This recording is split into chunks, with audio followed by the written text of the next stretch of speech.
tanpa sadar mungkin bisa makan beling, dibawa cokak mempan, mungkin ada yang makan ayam gitu ya, atau minta makan kembang dan sebagainya. Itu gitu. serem banget teman-teman, beneran. Itu bagian dari produk budaya yang terkait dengan kesenian gitu.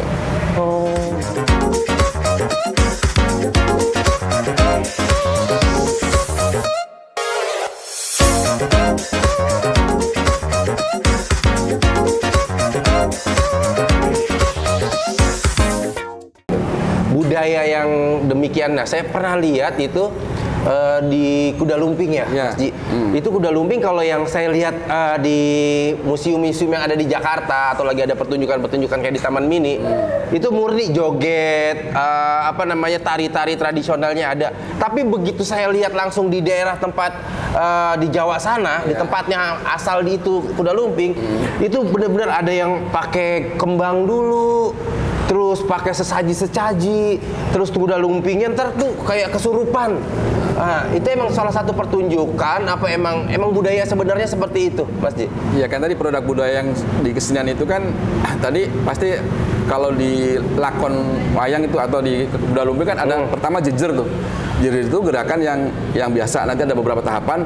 Pada terakhir kan puncaknya tuh kalau jalan kepang tuh atau kuda lumping ada muter gitu kan ya. Pas muter gitu biasanya baru tuh ada yang seperti kesurupan gitu kan.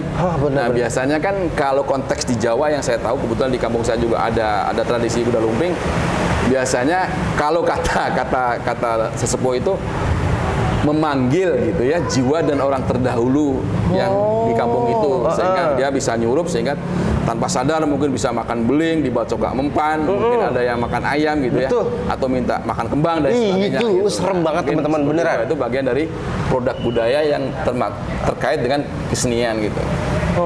Gitu. Terus ada lagi yang bambu gila nih. Nah ini bambu gila dipegang bareng-bareng, dikasih sesuatu dibaca-bacain, itu bambu banyak bisa orang muter, tuh ya? Muter nggak bisa ngendalin itu bambu. Itu budaya yang seperti apa sih? Ya itu juga bagian dari seni kan, dan pasti tujuannya kepada hiburan kan. Hiburan biasanya ada acara pernikahan, mungkin ada kuda lumping atau ada bambu gila disebutnya gitu kan. Nah tadi juga prosesnya, karena mungkin bambu yang sudah dipersiapkan, kalau dikasih kekuatan di luar diri kita gitu ya, atau tadi supranatural, sehingga pas dipegang itu masing-masing menjadi tidak terkendali, muter gitu ya, nggak bisa dikendalikan bambunya kan gitu. Cuma secara ilmiah belum ada kajian yang menjelaskan kenapa demikian gitu. Iya, itu belum ada yang membuktikan juga. Ada yang kalau yang dibilang sama pesulap merah mah ini kontrol dari secara ilmiahnya seperti ini. Ada yang bilang dari magic ini begini, ada yang bilang dari supranaturalnya ini seperti ini gitu. Tapi itu adalah suatu kebudayaan untuk tontonan saja ya, Pak. Cuma gini kan, di setiap tradisi budaya itu pasti ada filosofi kan, ada maksud dan tujuan daripada upacara tadi kan, tidak semata-mata pertunjukan. Biasanya ada tradisi yang diturunkan, juga ada tradisi ilmu yang diturunkan lewat pertunjukan. Misalnya contohnya misalnya di Jawa, tadi kita kembali kepada adat istiadat pengantin, mungkin ada acara bagaimana perempuan mencuci pengantin kaki pengantin laki-lakinya kan gitu. Apa tujuannya mungkin di situ keterangannya kan agar si wanita mungkin patuh kan sama suaminya kan gitu. Suaminya. Karena di kakinya nanti kan kalau secara agama juga kan surga orang gitu sesudah menikah kan di suaminya bukan di ibunya lagi kan. Betul, kalau sudah menikah. Ya gitu. Makanya itu diajarkan harus cuci kaki suaminya agar dia terjadi sesudah berumah tangga harus patuh sama perintah dari suaminya. Jadi ada alhamdulillah kelebihan dari budaya kita itu selalu ada pengetahuan yang harus dikerjakan gitu. Tapi lewat pertunjukan filosofinya memang luar biasa kali di tataran budaya kita, ada baik dari Sabang sampai Merauke itu banyak variasinya dan punya maksud yang berbeda.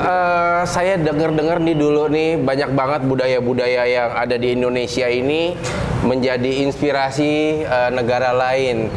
Sebenarnya itu apakah emang yang sempat panas lagi itu negara tetangga mengklaim budaya-budaya yang ada di Indonesia? Menurut Mas Ji gimana Mas Ji?